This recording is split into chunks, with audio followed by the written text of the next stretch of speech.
Hello दोस्तों, आप सभी का स्वागत है हमारे यूट्यूब चैनल में। दोस्तों, आज की इस वीडियो में हम लेके आ गए हैं पार्ट नंबर 15 पर्यावरण अध्ययन इन्वायरमेंटल स्टडीज़ के मोस्ट इंपॉर्टेंट क्वेश्चंस के सीरीज़ का ये हमारा 15 नंबर वीडियो है।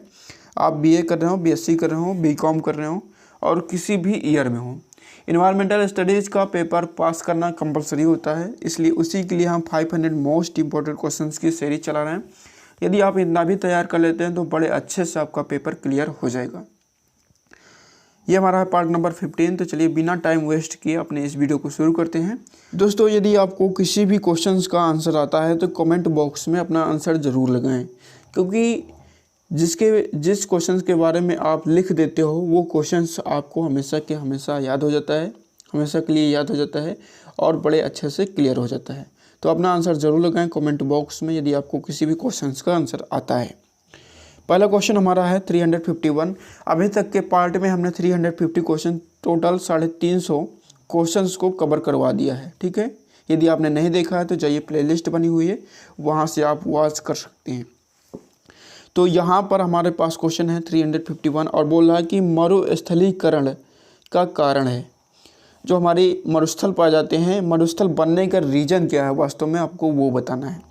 ऑप्शन नंबर आ है बहुत ज़्यादा तापमान एवं कम वर्षा, मृदा अपरदन हवा में। देखो, मृदा अपरदन हवा में, या फिर लिखा हुआ है मृदा अपरदन जल से।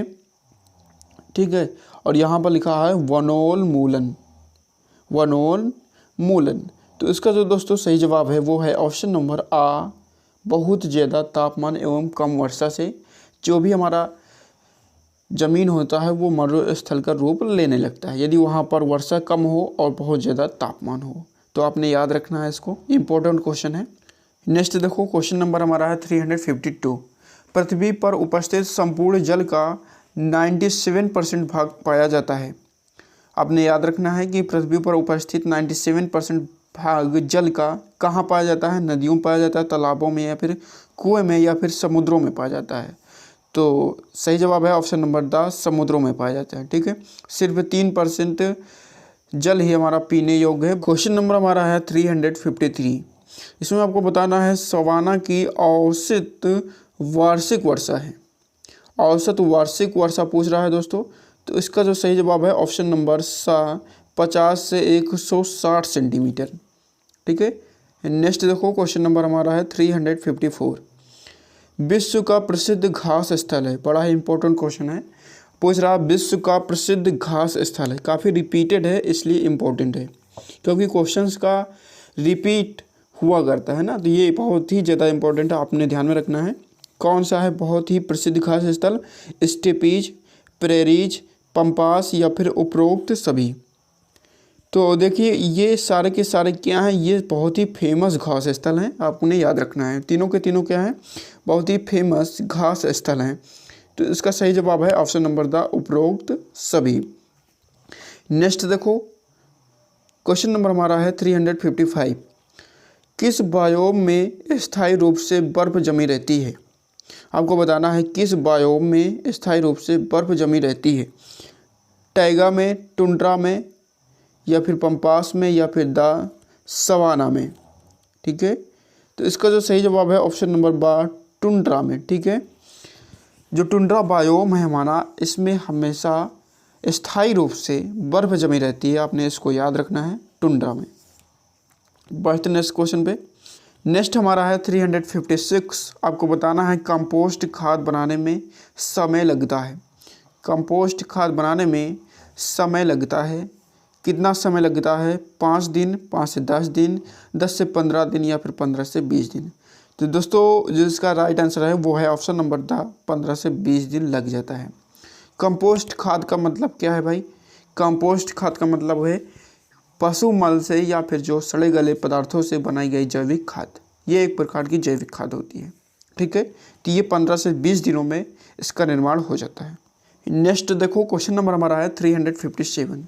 धरती पर खनिज भंडार है, सीमित है, असीमित है, समाप्त है, या फिर द, इनमें से कोई नहीं, नन ऑफ दीज। दोस्तों, जो पृथ्वी पर हमारे खनिज भंडार पाए जाते हैं ये हैं हमारे सीमित। आशंका जताई जाती है कि ये कभी न कभी ख़त्म हो जाएंगे। तो इसका हमें अच्छे से उपयोग करना चाहिए, ना कि दुरुपयोग करना चाहिए। तो ऑप्शन नंबर आ सही जवाब हो जाएगा, सीमित है। बढ़ते नेक्स्ट क्वेश्चन पे। गोबर गैस में मुख्य रूप में पाई जाती है। देखो जो हमारी गोबर गैस होती है इसमें मुख्य रूप से क्या पाई जाती है, Cl2 पाई जाती है जिसको क्लोरीन बोलते हो आप, H2 पाई जाती है, हाइड्रोजन पाई जाती है, या फिर C2H2 पाई जाती है, या फिर CH4 मीथेन पाई जाती है। तो इसमें से कौन सा जवाब आपका सही है कमेंट बॉक्स में ज़रूर बताएं। और मीथेन को अन्य किस नाम से जानते हैं, हमने कई बार आपको पढ़ाया है, ठीक है, हमने कई बार आपको पढ़ाया है कि मीथेन को हम अन्य कौन से नाम से जानते हैं। यदि आपको पता है तो कमेंट बॉक्स में अपना आंसर ज़रूर लगाएं। तो मीथेन को हमारा ऑप्शन नंबर 10 सही हो जाएगा, बिल्कुल सही जवाब है। गोबर गैस में जो है वो मीथेन मुख्यतः पाई जाती है, ठीक है, मुख्य रूप से मीथेन पाई जाती है गोबर गैस में। और मीथेन का दूसरा नाम आपको बताना है, किस नाम से हम जानते हैं। नेक्स्ट देखो क्वेश्चन नंबर हमारा है 359। क्वेश्चन नंबर हमारा है 359। क्लोरोफिल युक्त पौधे हैं, क्लोरोफिल युक्त पौधे हैं स्वपोषी, परपोषी, विषमपोषी या फिर नन ऑफ दीज, इनमें से कोई नहीं। तो इसका राइट आंसर जो है वो है ऑप्शन नंबर आ, स्वपोषी। क्लोरोफिल युक्त पौधे जो हैं वो क्या हैं, वो स्वपोषी है ना, ऑप्शन नंबर आ बिल्कुल सही जवाब है। नेक्स्ट देखो क्वेश्चन नंबर हमारा है 360। 360 कहता है कि प्राकृतिक संसाधन है मिट्टी, सूर्य की रोशनी, जल, उपरोक्त सभी।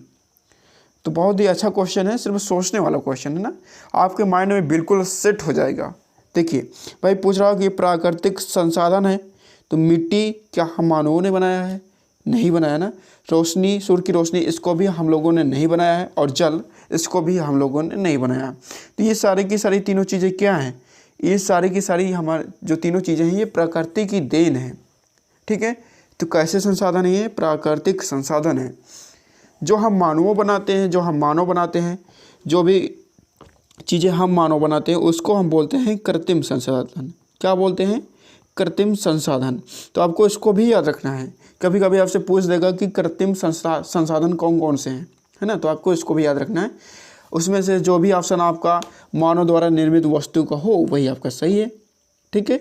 तो आपने इसको भी याद रखना है, कृत्रिम, जिसको इंग्लिश में बोलते हैं आर्टिफिशियल। नेक्स्ट देखो क्वेश्चन नंबर हमारा है 361। इसमें पूछ रहा है कृत्रिम संसाधन है, अभी हमने इसकी चर्चा की थी और यहाँ पर इसने पूछ दिया है, ठीक है। अभी हमने जस्ट ऊपर इसकी चर्चा की थी और यहाँ पर आपसे पूछा गया है, तो इसको भी याद रखना है आपको। कृत्रिम संसाधन कौन सा है, बिजली, प्लास्टिक, बायोगैस या फिर उपरोक्त सभी। तो यहाँ पर हम देखें तो बिजली भी मानवों द्वारा बनाई जाती है, मतलब आर्टिफिशियल है। प्लास्टिक भी मानवों द्वारा बनाई जाती है, मतलब ये भी कृत्रिम है। बायोगैस भी मानवों ही द्वारा बनाई जाती है, तो ये भी क्या है, कृत्रिम है। तो ऑप्शन नंबर द इसका सही जवाब है उपरोक्त सभी। नेक्स्ट देखो क्वेश्चन नंबर हमारा है 362। क्वेश्चन नंबर हमारा है 362। क्लोरोफिल युक्त पौधे का उदाहरण है, क्लोरोफिल युक्त पौधे का उदाहरण है काई, घास, पेड़ या फिर उपरोक्त सभी। तो ऑप्शन नंबर द इसका सही जवाब है उपरोक्त सभी। ये तीनों के तीनों पौधे कैसे हैं, क्लोरोफिल युक्त पौधे हैं। और ये तीनों के तीनों पौधे स्वपोषी पौधे, कैसे पौधे हैं, स्वपोषी पौधे हैं। बढ़ते हैं नेक्स्ट क्वेश्चन पे। नेक्स्ट देखो क्वेश्चन नंबर हमारा है 363। 363 रेडियोधर्मी तत्व है, आपको बताना है रेडियोधर्मी तत्व है। दोस्तों रेडियोधर्मी तत्व हमारे ऐसे तत्व होते हैं जो नेचर में उपस्थित होते हैं और वह स्वतः ही विघटित होते रहते हैं।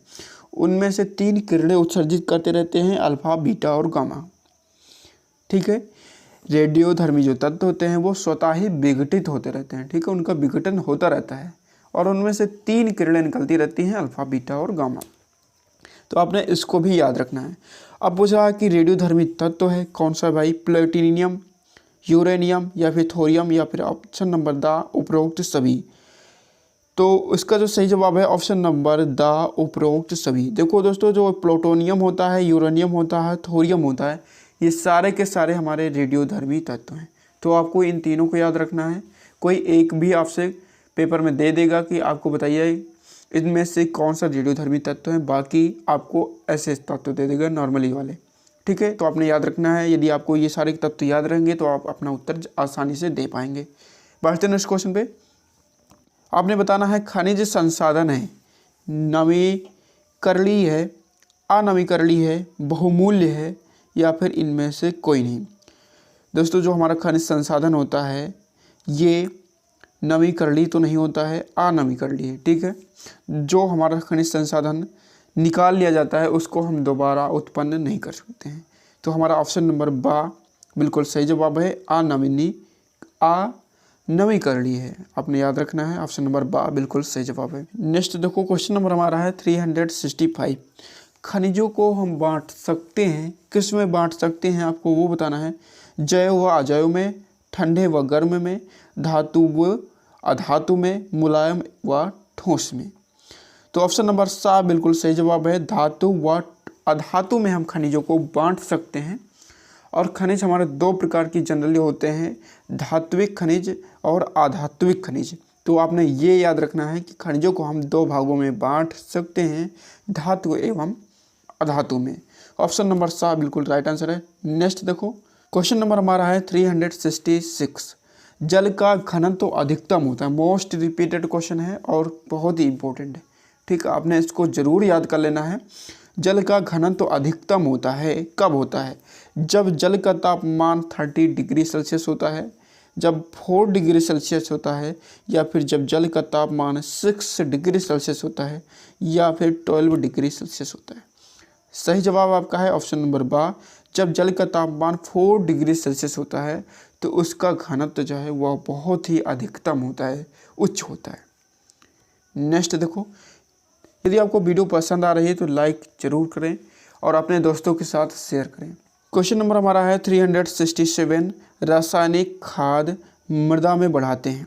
ठीक है, जो हमारे रासायनिक खाद होते हैं वो मृदा में क्या बढ़ाते हैं? अम्लता बढ़ा देते हैं, क्षारकता बढ़ा देते हैं, खनिज लवण बढ़ा देते हैं, या फिर कैल्शियम बढ़ा देते हैं। तो इसका जो राइट आंसर है ऑप्शन नंबर सा, खनिज लवण बढ़ा देते हैं। क्या बढ़ा देते हैं?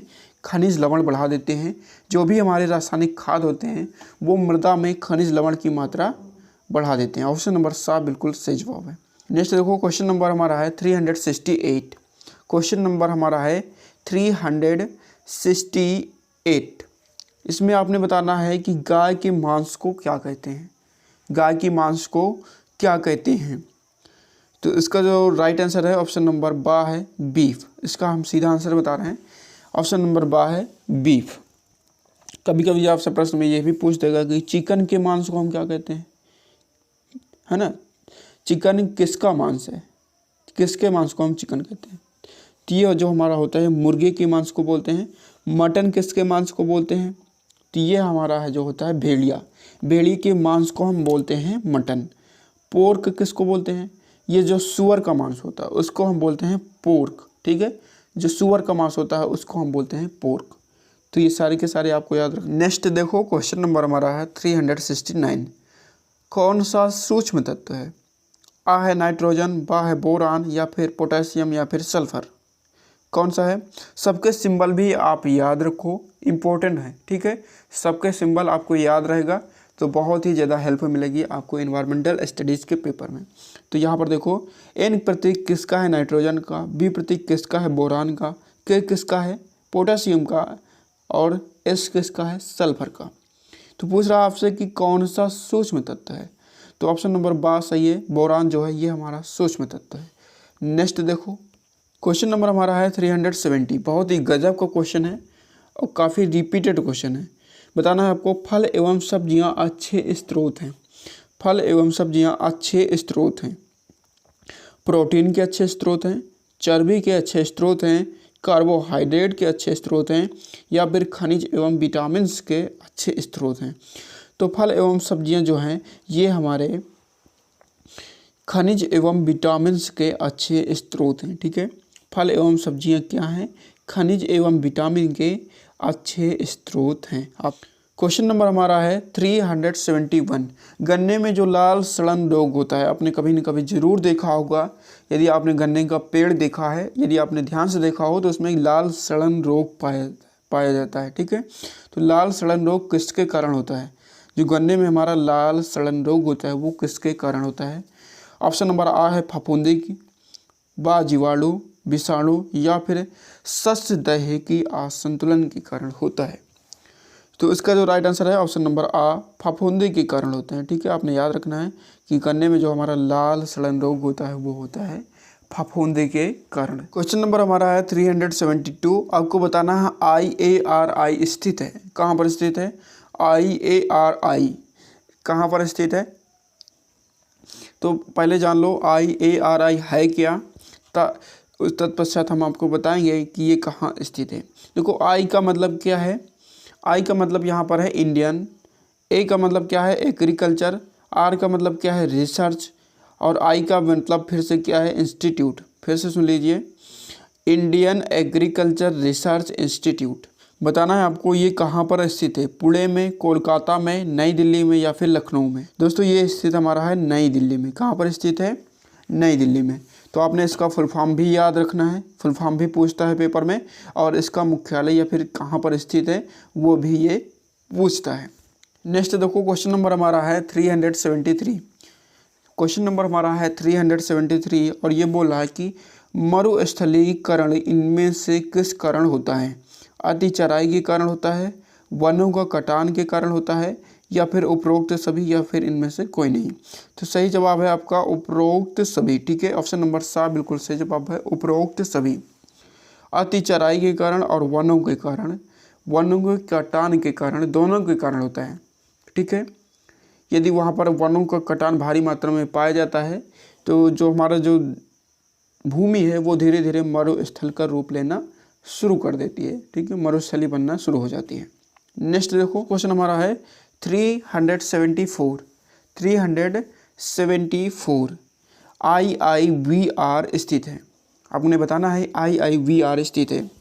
इसका फुल फॉर्म क्या होता है? आई का मतलब होता है इंडियन, फिर दूसरा जो आई है इंस्टीट्यूट, तीसरा वी है वेजिटेबल, और आर का मतलब क्या है? रिसर्च। तो आपने याद रखना है इंडियन इंस्टीट्यूट वेजिटेबल रिसर्च कहाँ पर स्थित है। फिर से सुन लीजिए, इंडियन इंस्टीट्यूट वेजिटेबल रिसर्च कहाँ पर स्थित है? लखनऊ में, वाराणसी में, कोलकाता में या फिर बेंगलोर में। दोस्तों ये स्थित है हमारा वाराणसी में। आपने याद रखना है IIVR कहाँ स्थित है? ये हमारा स्थित है वाराणसी में। क्वेश्चन नंबर हमारा है 375 और इस वीडियो का हमारा लास्ट क्वेश्चन है। दोस्तों यदि वीडियो पसंद आई हो तो वीडियो को ज़रूर लाइक करके जाएं। यदि आप वीडियो में यहाँ तक पहुँचे हैं तो आपको वीडियो ज़रूर पसंद आई होगी।